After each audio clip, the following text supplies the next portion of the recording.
Hey, what's up guys? This is Anthony from Anthony's Customs, and for this review, we are looking at the Marvel Legends Magic the Gathering Spider-Man. It's Spider-Man. They didn't add like battle damage or something. I thought they were going to have more on the name. Whatever. Okay, so this is basically the line of figures where Hasbro decided they could charge $40 for Marvel Legends by packing in a 2-cent card. Maybe the card's worth more secondhand, sure, but it's not to them. To them, it's worth like probably 2 cents. I don't know how much they probably have huge profit margins on cards like everybody does. It's just paper, fancy paper. So this is really just a $40 Marvel Legends figure. We'll talk about whether or not it ends up being that for you, the consumer, the end user, but for Hasbro, they're selling maximum figures is really what it is. $40 for Mary Jane because it's new sculpt work, $40 for the Spider-Man because it's new sculpt work. You're buying a $40 Marvel Legends figure. Just want to make that clear. That is definitely their business model, and if I'm wrong, they're welcome to correct me, but I don't think they will. Alright, so let's go ahead and get this off the stand and take a closer look. Okay, as usual, before we look at the figure, I do want to show you my package. It's a nice package. Oh, I put it in upside down. Normally you have Spider-Man over here and the card over here, so it looks kind of like that. Just switch that around in your head. There you go. It's kind of like Marvel Legends packaging, but it's not.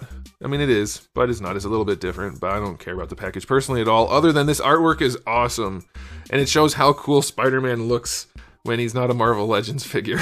He's got muscles and shape. Oh man, dynamism. It's really cool. It's a really cool piece of artwork. Try to forget that. Try to forget that as much as you possibly can, because we have this. This is the Spider-Man figure we have. You know what? Let me swap the head back, because I'm pretty sure he comes with this head on him in the package. My kid was playing with this, and I'm gonna bring that back up in a minute. Man, that looks it's so bad. Oh, let me do a question of the day, guys. Okay, so I understand the idea of wanting a battle damage Spider-Man. That's a cool idea. Like I said, that artwork's awesome. Is anybody buying this? I don't mean literally buying the figure. I mean buying that this looks good. Are you buying what they're selling? Figuratively, because oh my goodness, it doesn't. This is basically that first super duper good Spider-Man, but with a lot of new sculpt work. What the hell? There's like 15 different reds on this figure. I hope it shows up on camera. His head is bright red. His shoulder's different. His chest is different. His abs are different. His belt is different. These two are different. The gloves and forearms are kind of consistent. It's just a disaster of a release. Man. Anyway, this guy's oh man. Okay, so the toes are different than the feet too, by the way. Alright, this guy stands just over 6.5 inches, maybe 5/8, 6 5/8. That's gonna make him about 16.7, 16.8 centimeters. There he is up against Darwin. Really just towering over Darwin at this point. Alright, another question of the day. Goodness gracious, how much are you willing to look past on a $40 figure? Because there's a lot here. There's a whole lot. Man, alright, so a lot of new sculpt work. Like, there are some reused parts, like this forearm's not new, of course. Where else do we have? The abs and pelvis. I don't think they have any new sculpt work. The hips, those are old. This part right here is old, but generally speaking, well, here, I'll just do this. The feet are old too. New. Anything that looks like it has new stuff on it, it does. It's not just paint. They sculpted this stuff. So they had every opportunity in the world to make it better. That's the funny thing. This figure goes against two things. One, it's a $40 figure, so the people defending Marvel Legends for being cheap, what do you expect? It's not. It's not cheap at all. It's a $40 Marvel Legends figure. And they did spend the money on new sculpt work. So it wouldn't have cost them any more to make it a good sculpt. Oh man. Alright, so let's look at the battle damage parts. Let's just ignore, because we're doing the aesthetic portion, let's just ignore the mismatched reds. So on the face, they tore the mask up. I mean, that's fine. It's not consistent with the neck at all. That's like happening all over the figure, so we'll just let that slide. The hair is poking out. It's fine, I guess. It looks weird as you go around the side. It looks okay from the front, but they did like a whole swatch. What's the word? The way the hair goes all the way around, it's just weird looking. It looks like it's intentional, like a Gambit mask, sorta. They did the chest, and like the paint job isn't the absolute worst for the battle damage parts, but it's not good, and you can't tell that there's tattered parts next to the cuts. So there's that. Then over here, instead of actually making it look like the artwork, where he's got like the kind of like the Scarlet Spider sleeves thing going on, the tattered sleeves, they just put a little couple wrinkles on the chest there next to the butterfly joint. So that looks really, really cheap and bad, and all the way around it doesn't have much going on. So it just looks really lazy and crappy, and he still has these incredibly droopy shoulders. Just look at that silhouette. That is not a superhero, not even a little bit. The scratch marks or cuts or whatever you want to call them, because they didn't make it red like blood. It looks like a scar, sort of. The paintwork doesn't quite line up with the sculpt, but it's close enough that if it was a good figure, I'd be happy to let that slide.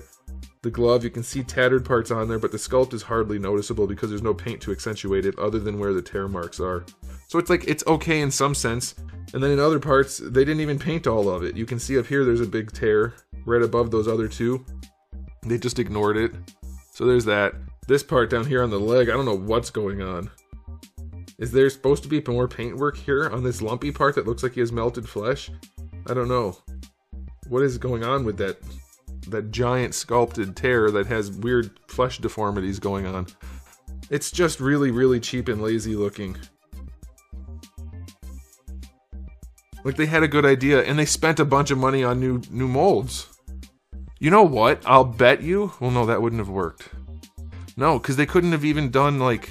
I was going to say they could have just taken the molds for this crappy Spider-Man that they're never going to use again, and then modified them, but I don't even think they could have done that, because all of these things carve in. I think. Yeah, it feels like they do. So I don't even think they could have done that. I think they had to make new molds for this. And it's just such an ugly, ugly figure. And just wait till we get to the articulation. But it has all of the problems of every bad Spider-Man before.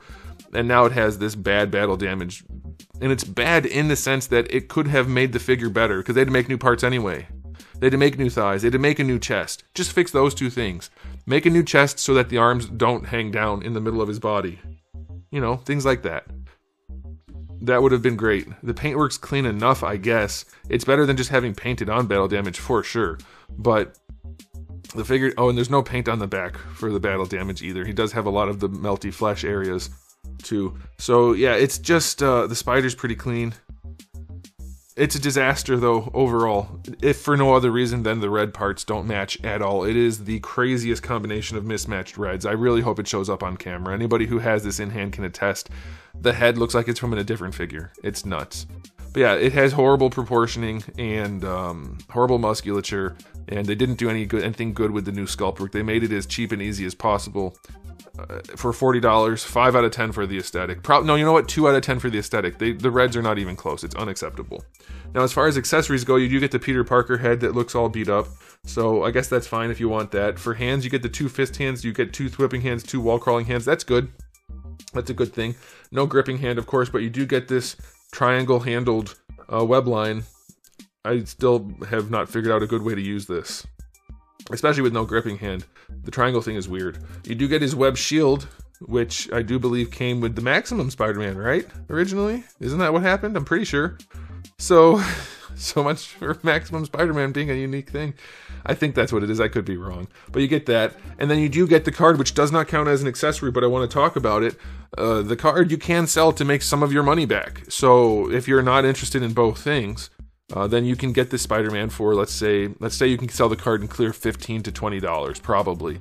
That's a better value proposition, for sure, for Spider-Man. But that means you have to go ahead and do that. And most people who are buying figures, I don't think, are selling cards on eBay. So you have to figure that whole situation out. So yeah, the accessories, 7 out of 10. It's fine. He's got a decent spread. But for $40, it's not like an impressive thing at all. And now for the articulation, because like I told you, they did not fix this figure, even though it's like 75-80% new sculpt, probably more. Well, maybe not with this. Let's say 75% new sculpt. They could have fixed a lot of things. Oh boy, because yes, the chest is all new, front and back, by the way. So they could have fixed this. They didn't. This joint... First of all, it doesn't even work. I can't free mine up at all. But it couldn't work anyway because of the way they did this. It still is like the absolute worst neck joint in the history of action figures. It is the worst. And so this Spider-Man cannot really move his head at all, other than just wiggle it around on that ball up there. So there's that. Butterfly joint on this guy is a joint. This side works pretty well. This side doesn't want to go anywhere. So it's there. If you really like butterfly joints, you can argue for it. If you don't, then you could easily argue against it. Arms go up better than horizontal, full rotation. Bicep swivel here is fine. Double jointed elbow is fine. Wrists have a swivel and a hinge. And this is the thing I wanted to mention. My daughter is 3. And while she was handling this guy, moving the arm, she was able to pop the arm off. And the reason I bring that up is because people like to say, oh, you tried really hard to pull that arm off. Just don't do that and it won't fall off. She's only 3. She's not strong enough to just manhandle a figure and rip the arm off. It doesn't take that much. The way Hasbro makes their figures, you can see how easy it is for me to put that back on. That means it's not hard to get off. You shouldn't just be able to pop an arm on and off like that. You can see the peg, and as soon as you go to bend the arm, if you do it in the right way, it just comes right off like butter. That's not a saying. You get what I'm saying? No. It's just Hasbro's plastic, Hasbro's designs. They're so bad. And look at his arm coming out of the middle of his upper torso rather than where it should be. Man, ugly, ugly figure.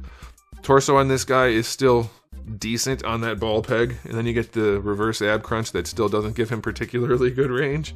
And then going forward, you get that, and then leaning to the side. Oh, that's right, because this joint isn't a good one. He can't lean to the side other than all the way up here. So it's still that bad figure. We have drop-down hips, which afford some range. I can't believe they didn't use the new body. Maybe they figured it was too soon, or they really wanted to use this old one. But yeah, his hips are pretty not great. They go out to the side farther than most, so that's nice at least. And the drop-down is there, which I promise isn't super duper annoying. I'm being sarcastic, it is. Thigh swivel is fine. Double jointed knees are fine. They're so flexible. And I don't mean the joint, I mean the plastic. Decent proportioning, decent range, that's fine. Boot swivel is there. And as you saw me bending the knee, you probably noticed. Yep, the legs come off just as easily as everything else. Maybe not just as easily, but I would bet money people are going to pop their legs off on accident here. They go back together so easily too. Man, this plastic and design is bad. Alright, ankles have decent range. Everything you would expect. Ankle rocker is pretty steep, but you do get the boot swivel to help. And you get a toe hinge, so you know what? That makes up for it. Hey, he's got the hollow toes. Are these the same feet as the Maximum Spider-Man? I don't think they are. They look different. The other one didn't have hollow toes, though. The other guy that had the feet like this. I don't know at this point, but his articulation is just average. For a Spider-Man figure, it's not very good. It's fine. 7 out of 10. Not for $40, no thank you. If this was a $25 figure, then sure, you know what, it gets a lot more leeway. But for $40, nah. They're just releasing $40 Marvel Legends. That is definitely the business model. Throw a card in there, and we can release some new sculpts and get the Marvel Legends people to buy it. That's what it is. Like, there's no way it's not that. Because they put as little effort into making a new figure as possible. I don't get it. I don't get it. Let me know what you guys think. I'm going to give this an overall rating of a super generous 7 out of 10. If you don't look at it too close, it's fine for Marvel Legends standards, but it is not a $40 release. And there's so many questionable things on it that I don't even like owning it. And I'm guessing a lot of people would feel that way if they bought it. Unless they only buy Marvel Legends, then it's probably going to feel pretty nice. But I promise you guys, if you collect outside of Marvel Legends are not that pleasant for the most part. This is one of them. It just looks so cheap and lazy and bad, especially with the mismatched reds. There's just no way around it. You know what, with the mismatched reds, 4 out of 10. Screw it. This is not worth buying. It's not worth owning. You can't. 4 out of 10. I'm going to stick with that. I can't abide. So much wrong with this figure for this price point. But that's it for me. So let me know what you guys think in the comment section below, and I'll be done talking. So thanks for watching. If you liked the video, please do give it a thumbs up. If you didn't, give it a thumbs down. And if you haven't subscribed, you should. I have new videos just about every single day, and thousands already on the channel. So make sure you come back for all of that. And in the meantime, keep collecting.